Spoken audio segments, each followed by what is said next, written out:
L'heure maintenant de retrouver notre invité ce soir au cœur de l'info qui nous amène au mois de juillet dernier à l'Assemblée nationale en plein vote de la loi Duplon, texte controversé qui prévoit la réintroduction d'un pesticide en France. Dans les tribunes, à ce moment-là, une femme au crâne nu se lève. On comprend qu'elle est en plein traitement. Elle accuse les députés d'être des complices du cancer. Cette femme, c'est Fleur Breteau, fondatrice du collectif Cancer Colère. Elle publie un ouvrage du même nom aux éditions du Seuil, un livre qui est à la fois un récit intime et un manifeste pour sortir la maladie de la sphère privée et en faire un enjeu politique et démocratique. Bonjour Fleur Breteau. Bonjour. Merci d'être avec nous ce soir. Peut-être avant toute chose, comment allez-vous aujourd'hui ? Écoutez, ça va très bien. Un peu, j'ai une petite bronchite, mais sinon ça va. Ça va très bien. Ça compte pas, ça va passer. Donc dans votre livre, il y a cette phrase qui m'a frappée. Vous écrivez « Je suis dans un drive-in du cancer. Ma commande est prête. Opération radiothérapie, hormonothérapie. Suivante, vous faites le récit de l'annonce de votre second cancer. Vous aviez le sentiment d'être un numéro dans une chaîne industrielle à ce moment-là ? Je pense que peut-être un petit peu, mais surtout de voir que tout le monde était débordé, c'est-à-dire que les salles d'attente sont pleines, les soignants, les oncologues n'ont pas le temps. Donc oui, on m'a fait un premier diagnostic, ça a duré moins de 10 minutes.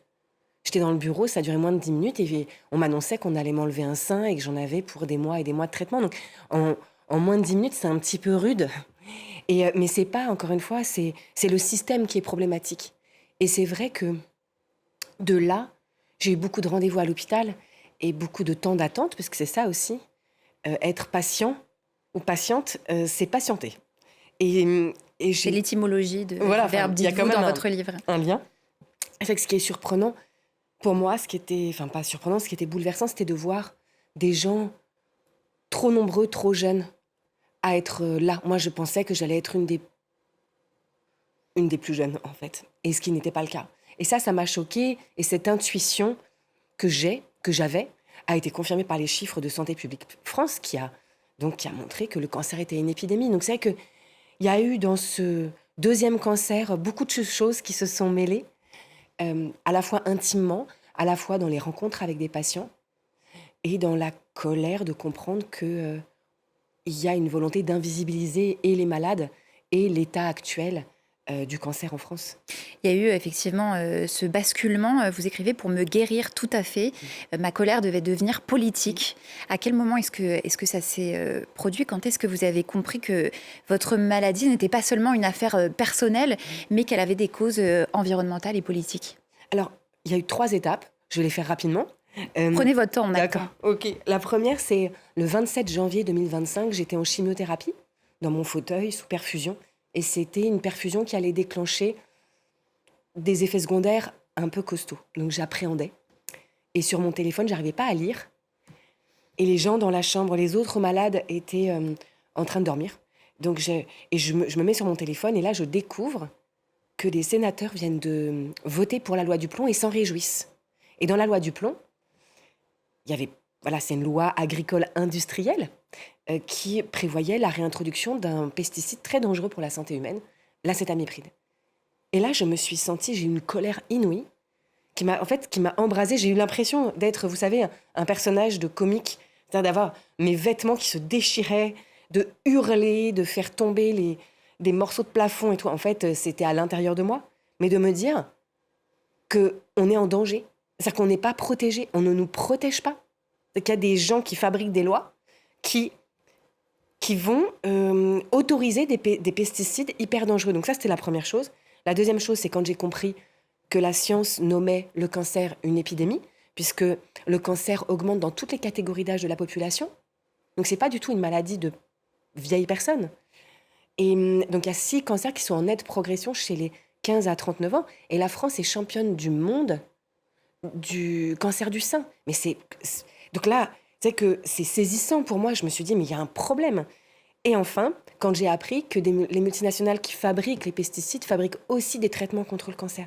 Et là, je me suis dit, il y a vraiment des choix politiques qui nous mènent à l'épidémie et qui auraient pu nous mener ailleurs, à savoir comment on jugule l'épidémie, comment est-ce qu'on jugule les causes environnementales du cancer et d'autres maladies chroniques, sachant qu'on peut en parler aussi, mais le doute n'est plus permis sur le lien entre pesticides et maladies, et c'est le Conseil national de l'Ordre des médecins qui le dit.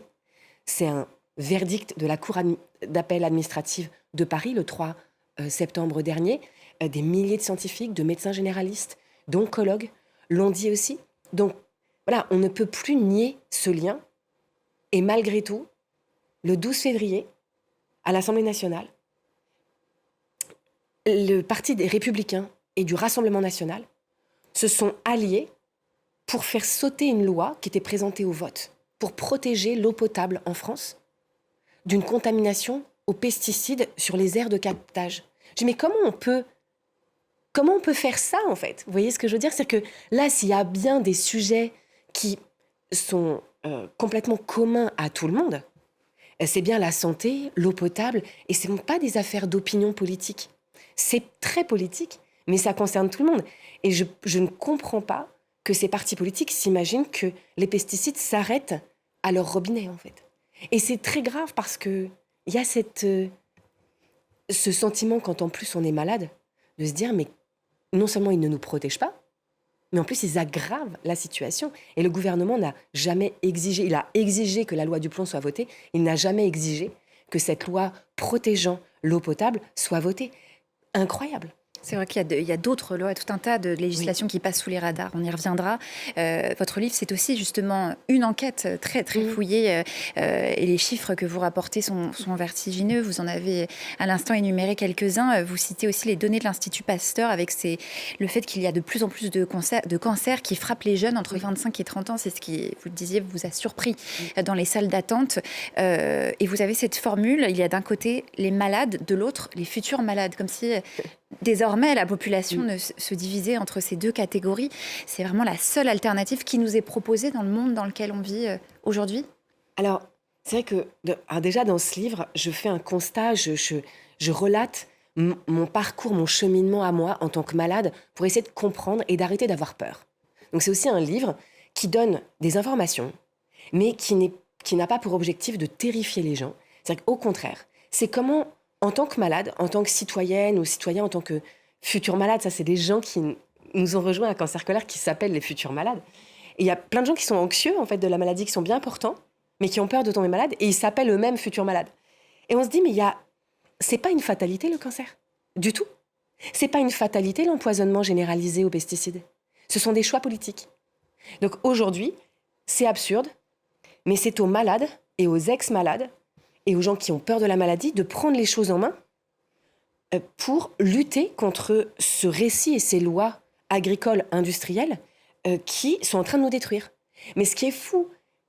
Enfin voilà, et donc c'est vrai que les futurs malades, oui, il y a cette idée que si on ne fait rien, si nous, on ne met pas le pied dans la porte, ça va être ce statut-là. Soit on est malade, soit on est futur malade. Et ça, c'est pas ce qu'on veut. C'est-à-dire que l'avenir, c'est pas la chimio... Point barre, quoi. Mais c'est un constat extrêmement malheureux que vous faites parce qu'on se dit est-ce que c'est le rôle des malades de dénoncer ces politiques publiques? Est-ce que c'est pas un fardeau supplémentaire de trop que de demander à ceux qui se battent déjà contre la maladie de se battre aussi contre le système? Ça paraît quand même être un combat assez compliqué. Mais non, en fait, pour plusieurs raisons. C'est que, bon, c'est un peu fatigant par moment, hein, mais il y a deux choses. C'est-à-dire que déjà, ça nous permet de mettre nos colères ensemble et d'en faire quelque chose. C'est-à-dire que comment on fait pour guérir dans un monde où le gouvernement et des députés et des sénateurs du centre, des droites et d'extrême droite votent des lois agricoles pour les industriels, au détriment et de l'agriculture indépendante et de toute la population. Donc, ils donnent carte blanche aux pesticides aux industriels. Ce qui ne va pas changer le revenu des agriculteurs indépendants, ça va aggraver la situation sanitaire de tous les Françaises et les Français. Et donc nous, on se dit, mais pour guérir, encore une fois, il faut lutter. Parce que moi, personnellement, je me suis dit, je ne pourrais pas me lever tous les matins en me disant, il ne se passe rien, je dois subir. Et ce qui est fou, c'est que de se montrer, d'afficher sa maladie, de ne pas la cacher. De ne pas cacher sa maladie, de dire, je suis malade, je ne le cache pas, c'est un acte politique, en réalité. C'est dire, je refuse d'invisibiliser ce qui m'arrive. Et quand j'ai rencontré quelques personnes comme moi, puis quelques dizaines, puis quelques centaines, puis quelques milliers de personnes comme moi, je peux vous dire que le sentiment de solitude que j'ai pu éprouver au moment de mon diagnostic, pendant les traitements, parce que je ne pouvais pas travailler, donc il y a une solitude sociale qui s'installe, forcément. Mais aujourd'hui, j'ai jamais été aussi entourée de toute ma vie. C'est extraordinaire. Donc ça redonne aussi une puissance. Où on se dit, bah oui, on refuse. Et notre parole a une valeur. Et nous, on est là pour remettre le fait scientifique sur la table. Et c'est difficile de dénigrer la parole des malades. Il y en a qui essayent. Hein. Ils nous traitent d'hystériques du cancer, ils nous accusent de faire le buzz avec le cancer. C'est juste qu'il ne faudrait pas rajouter une responsabilité supplémentaire aux malades qui pourrait aller avec une culpabilité alors qu'il... Ah ben non, mais ça, on ne force personne à nous rejoindre. À l'évidence, c'est les gens qui... Mais vous savez, il y a aussi quelque chose de magnifique et de très bouleversant. C'est-à-dire qu'on a reçu des milliers de témoignages sur nos boîtes mail à Cancer Colère. Des milliers. Et il y a des gens dans toute la France, dans les départements d'outre-mer, qui sont dans des niveaux de colère inouïs. Des parents d'enfants malades ou morts du cancer à cause des pesticides. Des agriculteurs malades où leur femme est décédée. Des gens dont les voisins sont tous agriculteurs malades et ils n'en parlent pas. Ils sont dans l'omerta. Mais c'est ça la vie, en fait, aujourd'hui? Non. On peut pas... Ce que je veux dire, c'est que le simple fait d'exister, Cancer Colère, ça permet à ces gens d'être soulagés, de se dire il y a des gens qui se battent pour la santé publique. Peu importe nos opinions politiques, on a un bien commun à défendre, ça donne une force dingue. Et par ailleurs, il faut bien quand même se rendre compte de quelque chose, c'est que si nous, on ne fait pas quelque chose, qui va le faire aujourd'hui? Donc c'est aussi pour ça qu'on invite les personnes bien portantes ou stressées à nous rejoindre, à nous soutenir, ou soutenir d'autres collectifs, parce que ça ne peut pas être que les malades qui font vaciller ce système, mais ça donne à la fois une force et aussi le fait de lutter ensemble. On fait très attention, on se ménage les uns les autres, puisqu'on est un collectif de personnes en partie non valides, mais on apprend plein de choses. On fait un travail d'enquête, on met en forme des outils, on s'organise, on rencontre des gens aux quatre coins de la France, on peint des banderoles, on fait des manifestes, on écrit des lettres aux députés, aux sénateurs. C'est passionnant, en fait. C'est aussi, ça construit un contre-récit au récit que le gouvernement et ses partis de centre, des droites et d'extrême droite nous balancent. Sans pesticides, on ne pourra pas manger. Eh bien, nous, on leur dit que c'est faux. La science le montre. Et des centaines d'initiatives dans toute la France, d'agriculteurs indépendants et d'éleveurs indépendants, montrent qu'ils peuvent sortir des pesticides, avoir un revenu digne et produire une alimentation qui nourrit vraiment les gens en France, sans pesticides et en gagnant leur vie. Parce que les industriels, aujourd'hui, c'est eux qui ont le gouvernement visiblement dans la main. Et ces gens balancent beaucoup de pesticides. C'est des surconsommateurs de pesticides. Ils achètent de plus en plus de terres. Ils accaparent l'agriculture en France pour l'industrialiser, balancer plein de pesticides et d'OGM pour produire en grande partie, pour vendre sur le marché international au plus offrant. Et après, c'est à nous de payer pour dépolluer l'eau, pour l'assurance maladie, pour la décontamination des sols. Mais on est dans une situation non seulement lunaire, mais complètement antidémocratique. La disposition donc, sur la réintroduction du pesticide prévue par la loi du plomb a été censurée par le Conseil constitutionnel donc, en août 2025 au nom du principe de précaution. C'était une victoire à l'époque. Mais le 30 janvier dernier, le sénateur Laurent Duplomb a déposé une nouvelle proposition de loi pour le réintroduire en limitant cette fois son utilisation. Comment vous réagissez à ça? Mal. La première chose que j'ai faite, quand j'ai appris que le sénateur Duplomb réitérait, après que le Conseil national de l'ordre des médecins publie un communiqué de presse en disant que le doute n'est plus permis entre maladies et pesticides et qu'il faut arrêter. C'est que la santé publique doit être un pilier de notre société avant les enjeux agricoles industriels. Contre la Ligue contre le cancer, contre des milliers de scientifiques, médecins, oncologues, etc. Je me dis, mais pour qui il travaille, ce monsieur? Et donc, je suis allée sur le site du Sénat et j'ai découvert, et c'est pareil pour les ministres ou les députés, c'est-à-dire que la première phrase de leur charte de déontologie, leur charte éthique, c'est de faire passer l'intérêt général en toutes circonstances avant quelconque intérêt privé. Je pense que c'est questionnable dans le cas de M. Duplomb, parce que là, j'ai tellement le sentiment que plus de 2 millions de personnes, citoyennes et citoyens, ont signé une pétition. Quasiment l'intégralité du monde scientifique est absolument sans appel sur les pesticides et ses conséquences sur la santé humaine et la biodiversité. Beaucoup d'agriculteurs, plus de 80% des agriculteurs veulent sortir des pesticides si on leur en donne les moyens. Qu'est-ce qu'il veut, Monsieur Duplon? Je ne comprends pas, en fait. Il veut juste...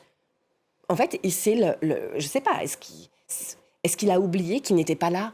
Il n'était pas nommé par des industriels, mais il est le représentant des citoyennes et des citoyens et qu'il a perdu son jugement. Je me demande. Mais ça, c'est une question qu'il faut poser à M. Duplon. Moi, j'aimerais savoir pour qui il travaille, sachant que, clairement, c'est quand même à nous de décider si on nous empoisonne ou pas. Que l'acétamiprid soit très toxique pour le développement du cerveau du fœtus et provoque des troubles de la reproduction, mais on devrait même pas, on devrait l'oublier, ce produit. Et c'est dingue, en fait, de continuer à persister dans ce système de destruction. Et donc, qu'est-ce qui se passe? Il nous a donné encore 2 fois plus d'énergie. Et voilà, et ça a mis en colère encore plus de monde. Vous avez obtenu des avancées jusqu'ici? Non, on pense... Alors, en fait, on n'a pas obtenu d'avancées.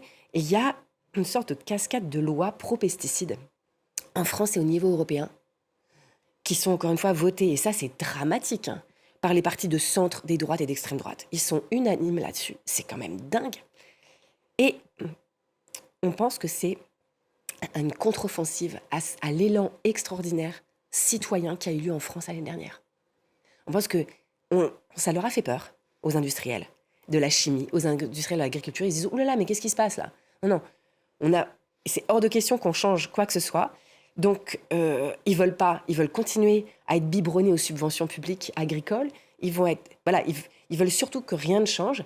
Mais nous, on est là, on est de plus en plus nombreux. On est des millions à dire « ça ne durera pas ». Et surtout, votre livre ne s'arrête pas justement au manifeste politique. Vous parlez aussi des solutions, des paysans réparateurs de la biodiversité, des communes gardiennes de l'eau. Il y a aussi beaucoup d'espoir dans votre livre. Mais oui, parce que en fait, tout est là pour que ça change.